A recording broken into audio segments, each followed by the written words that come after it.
From the Missouri School of Journalism, welcome to Global Journalist. I'm David Reed. A new president is about to take power in Mexico amid a raging drug war.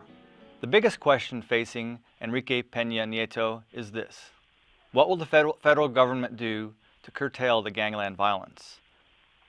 Roughly 50,000 people have been killed in drug-related violence since 2006, when President Felipe Calderón launched a military-led crackdown on the drug cartels.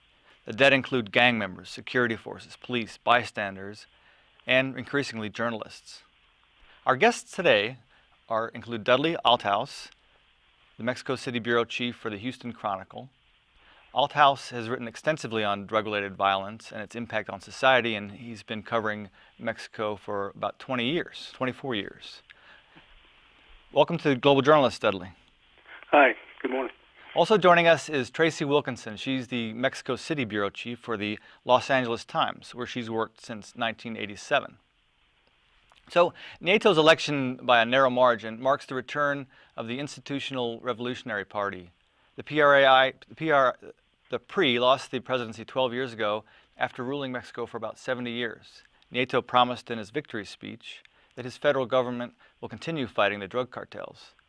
But many people have expressed fear that that PRI will return to the way it operated before 2000 and cut cozy deals with drug cartels. But Dudley, the crackdown by Calderón backfired, so would it be such a bad thing to cut deal with the cartels? Well, I think a lot of Mexicans would like for the violence to slow down and settle down, and in that respect, it wouldn't be a bad thing.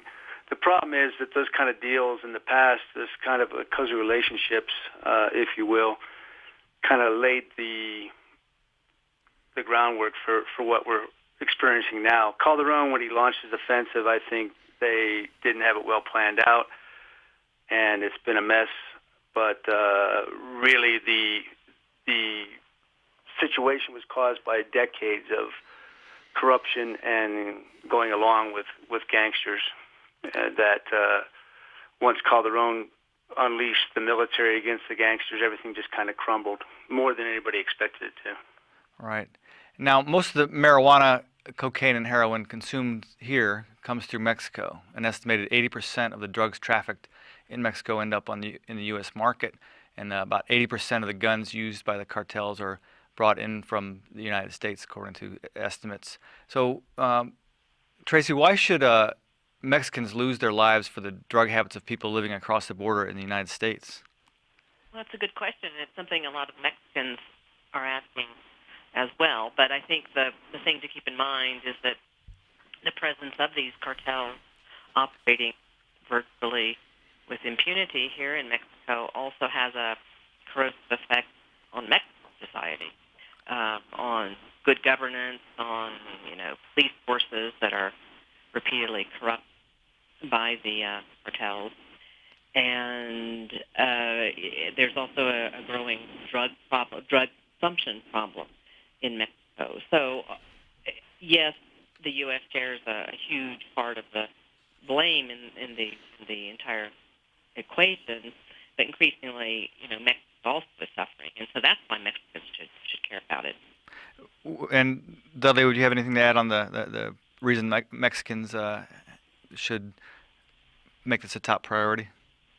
Well, yeah, I think the drug thing. I mean, drugs are obviously the impetus for this, and the huge market in the United States. And in the past 5-6 years or 10 years, Mexico's own drug consumption has grown quite a bit, and actually a lot of the violence in places like Ciudad Juarez and in Monterrey are about local drug markets, about retail drug sales on the streets, and they're killing kids that are selling stuff for one gang. The other gang comes and shoots them down. You get 16-year-old kids being gunned down in like neighborhood stores and that sort of thing. I think more than that, I think that the real issue at play here is who controls Mexico, who controls Mexico at the local level, who controls the rule of law. And I think that's what's at play. People have to talk about drugs being behind all this and the gangsters, because that's what sells to the public. And you've seen Calderón during recent years. I mean, 1 week he'll lambast the United States for being the major drug market. The next week he'll tell people that actually the war is about their own neighborhoods, their own schools, their own children being threatened by the drug trade. So, I mean, it really plays both ways. But at the heart of all this is the corruption and the governability of the country that is at play. And let's, I imagine that when these killings are escalating and you talk to your international desks and you say we need to write more about the drug wars, and they sometimes say, well, we've written a lot about that. Why should U.S. readers care about what's happening in Mexico? Tracy, how do you respond to that? I don't really hear that. I think both Dudley and I work for papers who have a big audience that is on the border and looks to Mexico as, the closest neighbor with many economic, social, cultural ties. And so I think the interest is still quite high in our newspapers. Any limitation comes from other, financial limitations, right, those kinds of things. But I think the interest is there. We and Dudley's paper as well, we've been very focused on what's happened here for a long time. So I don't think that's a problem. I think the problem is getting American readers to pay attention and to, understand what's happening and not to have knee-jerk reactions about, I don't know about Dudley, but a lot of the mail I get is, well, let's just build the wall higher and, keep the Mexicans out, which obviously does not solve the problem. So I think there's where you need some education, perhaps, right, in the readership. But I think our papers are pretty supportive of covering this war. It's on the border. It is affecting communities in Texas, in California, all along the border.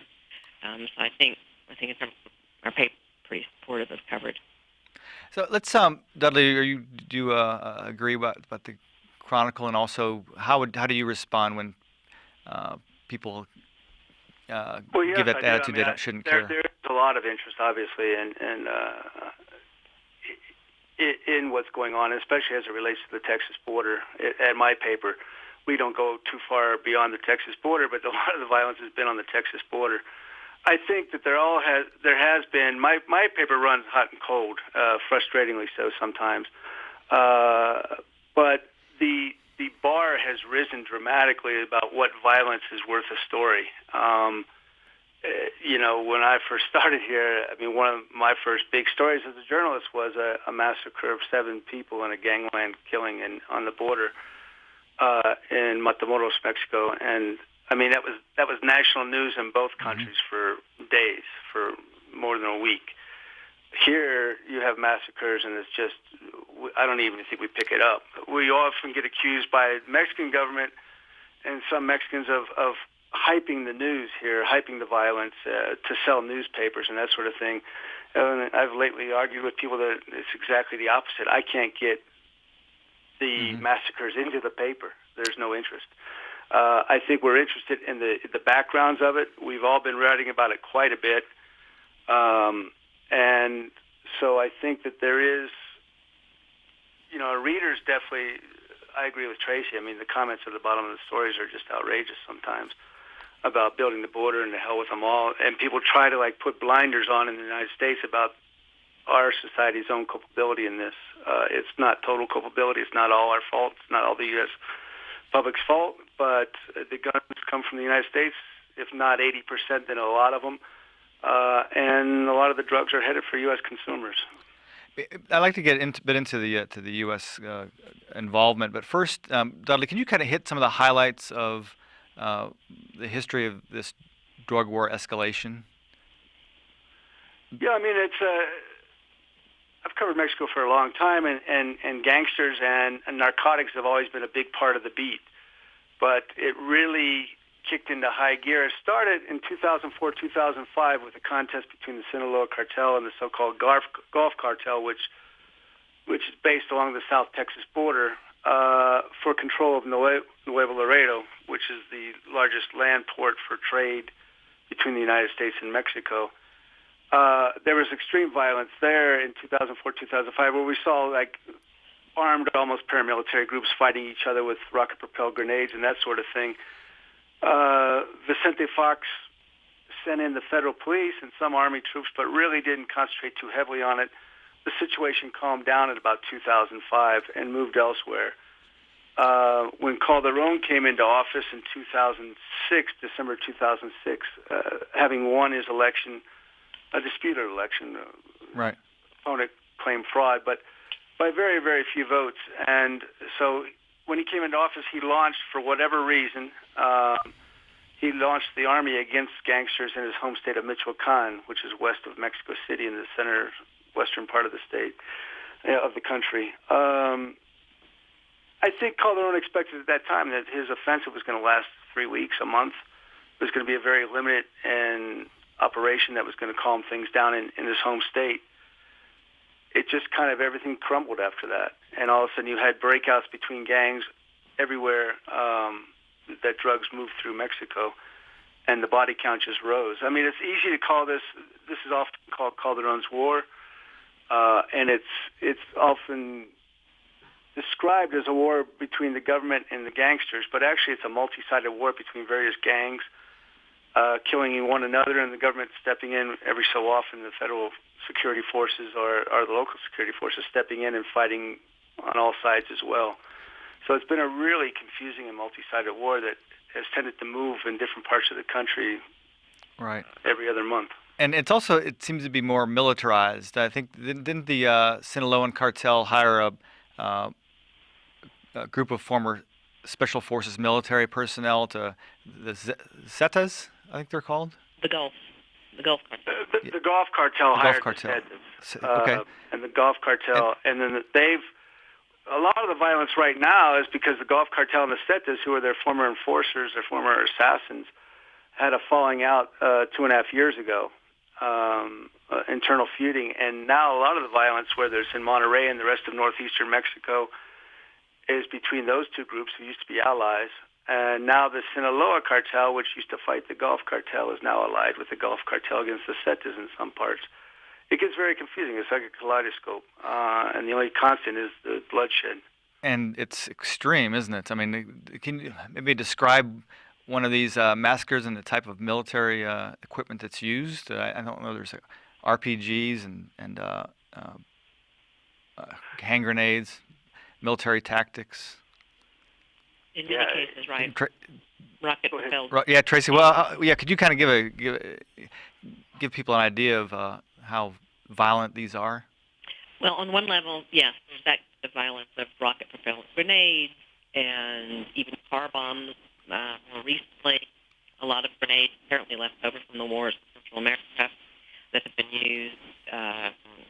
One of the most notorious incidents was on Independence Day in Michoacan against Calderon's home state on this sacred holiday, essentially, in which they threw grenades into the plaza where people were celebrating the holiday. And I think there was, if I remember correctly, 8 or so. And that was such a direct affront to the government and in ways society.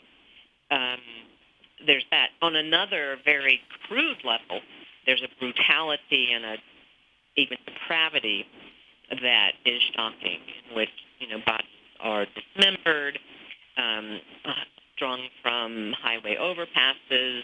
Those are not sophisticated military tactics. That's basic crude violence designed to both intimidate the enemy and send a very terrible message out. So on those two levels, you've got this escalation that has been so frightening. One part of the strategy that Dudley was talking about of this government was to go after the leaders, which makes sense. But what happened, and I don't know if they calculated this, is that as you get rid of a head of a group, there is then a power struggle to succeed the head of that group, and so that has unleashed more and more violence at lower levels, and has just compounded the killing and the bloodshed. Tracy, let's talk about the targeting of journalists who dare to write about their attacks. Mexico continues to be the most dangerous place for reporters in Latin America. More than 50 journalists have been killed since 2006, since the crackdown by Calderon. In just one 30-day period this spring, 5 Mexican journalists were killed. the assaults, abductions, and threats against journalists have continued since the July 1st election. And earlier this week, a group of international press freedom organizations called on the president-elect to make the rights and safety of journalists a priority in his new administration.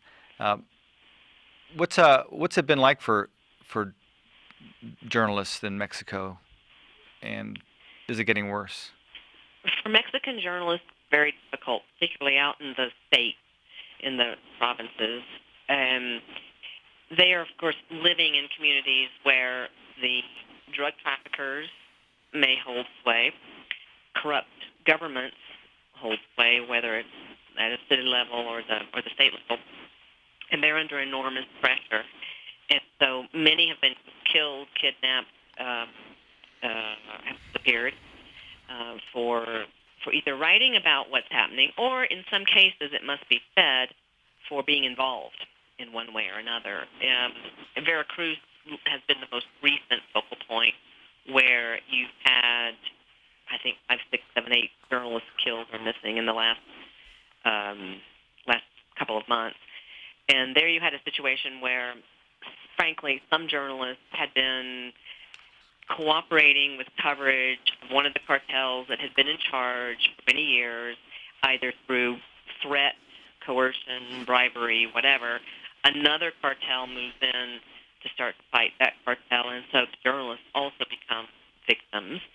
Other cases are where journalists have very honestly tried to cover what's happening, and that doesn't behoove anybody, either the cartel or in some cases the government itself. I've asked Mexican journalists, where does the bigger threat come from, the cartel or the local government? And they often say, well, what's the difference? And then the next response is, well, it's kind of, you don't know where the threat is coming from.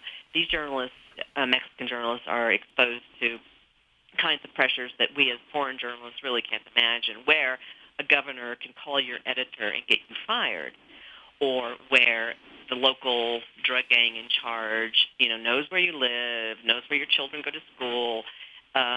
It's just it's an unimaginable kind of threat that obviously forces them to either pull their punches, not cover what's happening, or cover things in the way they're ordered to cover it. And that's been the situation. As bad as the killings are, and that's terrible, it's also the self-censorship is really a very chilling development, because it means journalists are not doing their jobs, they're not able to do their jobs, they're not able to do the public service of reporting, telling readers what's happening.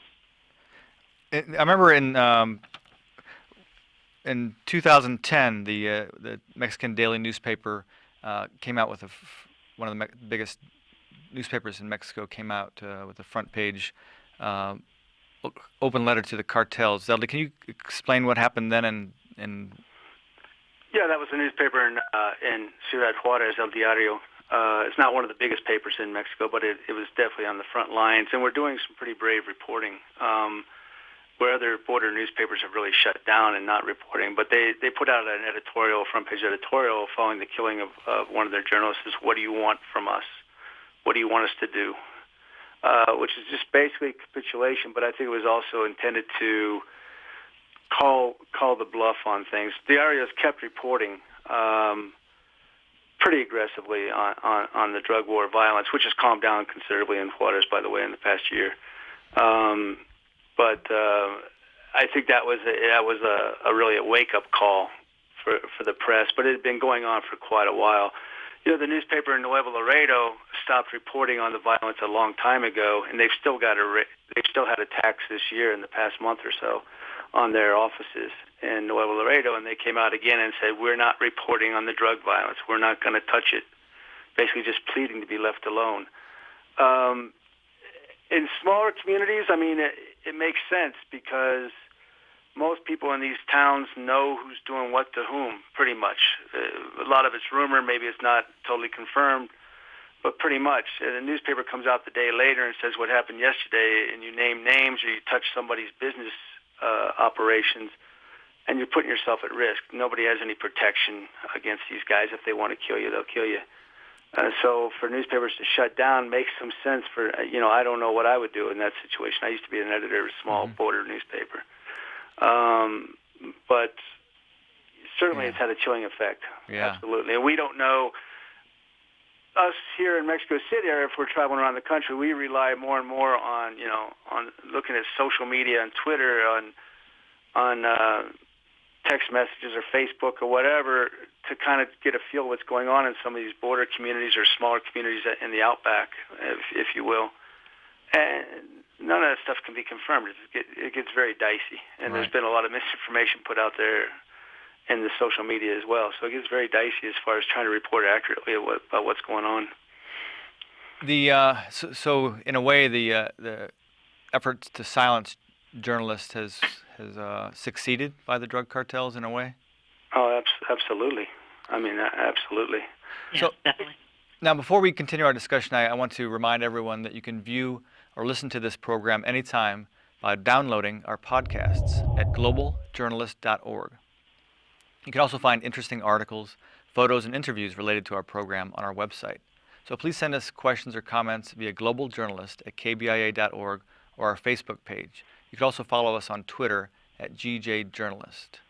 Now, can we move to what do we do? And I know, Dudley, for instance, we've got a new U.S. General Counsel in Nuevo Laredo, Vice Admiral. No, the Consul General in Nuevo Laredo is a guy who he last worked on he worked previously on the National Security Council for Anti-Terrorism. I think it was significant that they've posted him there. Yeah, why is that? No, the admiral that you're talking about is the new military attaché here. He's a Navy SEAL admiral, Navy Special Forces admiral. So, what are the significance of those two moves? I think the significance is that Washington is very concerned about, especially northeastern Mexico, the corridor, and the Zetas, the paramilitary gangsters up on based out of the northeastern corridor and on the Texas border. What it means operationally, I'm not really sure. And I guess we'll have to wait and see, but I think it displays a level of concern and a level of signals what Washington's thinking about as far as a response to it.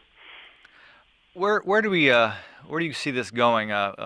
Dudley, you mentioned that in Juarez it's calming down. Do you think these drug cartels are wearing themselves out, or what do you think's going to happen in the coming months?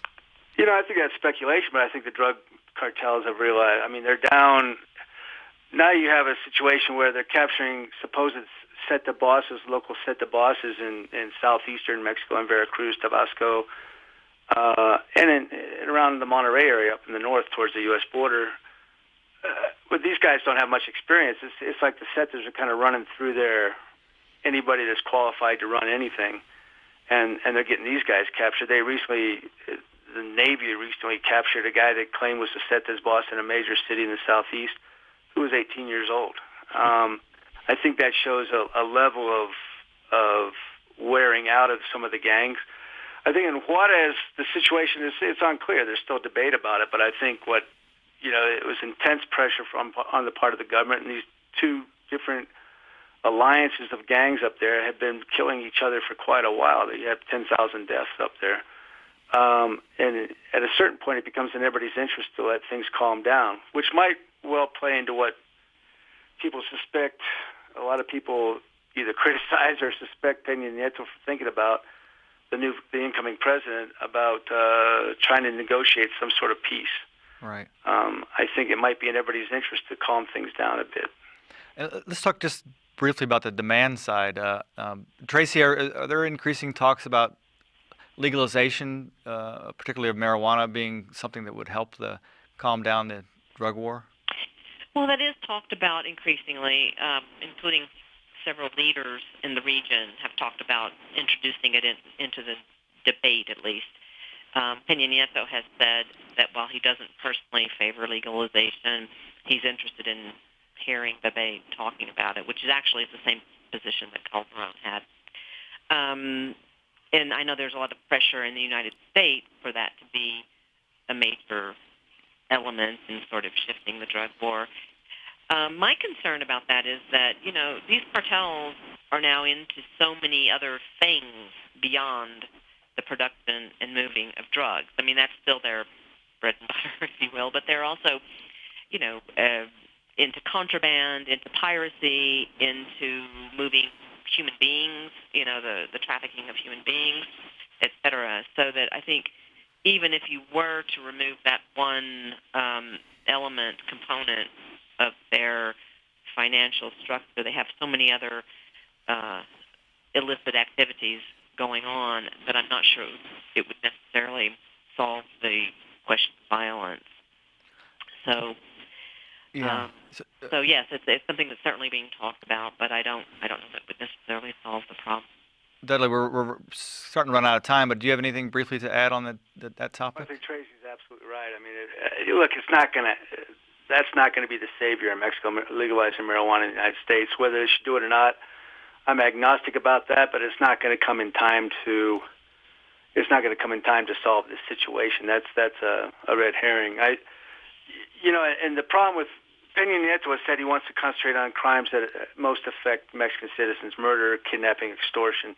Those are all state crimes. Calderon said the same thing. A lot of the problem has been a lack of cooperation or ability at the state levels. A lot of them are controlled by Pina Nieto's own party, but not totally controlled by his party. Right. They've just not been able to do that. And what Pina Nieto does, what new ammunition he brings to the table, I'm not really sure. I think that the situation is going to continue pretty much the way it is, at least for a while, but we'll have to see. Well, we'll leave it out there. We've come to the end of this week's edition of Global Journalist, produced by the Reynolds Journalism Institute and the Missouri School of Journalism. Our program is directed by Travis McMillan, audio by Pat Akers. Raymond Tungakar is our executive producer. Gina Cook was our lead producer. Now stay with us for Free Press Watch, and join us again next week for another Global Journalist. I'm David Reed. And now, Free Press Watch, a segment on Global Journalist, where each week we bring you a rundown of major events affecting press freedom around the world. I'm Regina Wang. Today's news comes from the Associated Press, CNN, and International Press Institute.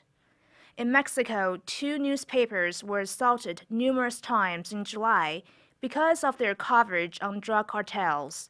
El Norte, one of the best-known newspapers in Mexico, was attacked for the 3rd time in less than a month. Several masked men spread gasoline and lit fire to the newspaper's Monterrey office on July 29th, less than 3 weeks after its 2 other offices were damaged by grenades and gunfire from AK-47 rifles. Another newspaper, El Mañana, received grenade attacks on July 10th and the 11th. No one was injured in any of these incidents. Since 2000, more than 70 journalists have been killed in Mexico. For more information on these and other events affecting press freedom around the world, please visit our website at globaljournalist.org. Thank you for joining us this week. I'm Regina Wang. See you next week.